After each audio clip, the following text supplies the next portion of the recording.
ყინულის ჰოკეის და ნაკრებს საქართველოს სპორტის მინისტრი შეხვდა. საქართველოს ნაკრებმა ახალ ზელანდიაში მსოფლიოს ჩემპიონატის მეორე დივიზიონის ბ ჯგუფის ყველა მატჩი მოიგო და ტურნირი პირველ ადგილზე დაასრულა. შედეგად საქართველოს ნაკრები მომავალი წლიდან მეორე დივიზიონის A ჯგუფში ითამაშებს.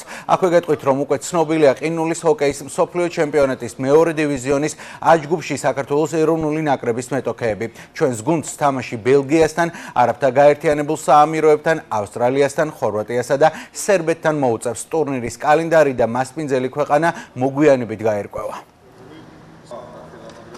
მე დღეს შევხვდი საქართველოს ყინულის ჰოკეის ეროვნული ნაკრების წევრებს, რომლებსაც მიულოცავ მსოფლიო ჩემპიონატზე წარმატებული ასპარეზობა და ასევე უსურვო მომავალში უფრო ძლიერ დივიზიონში გამარჯვებები და წარმატებული ასპარეზობა.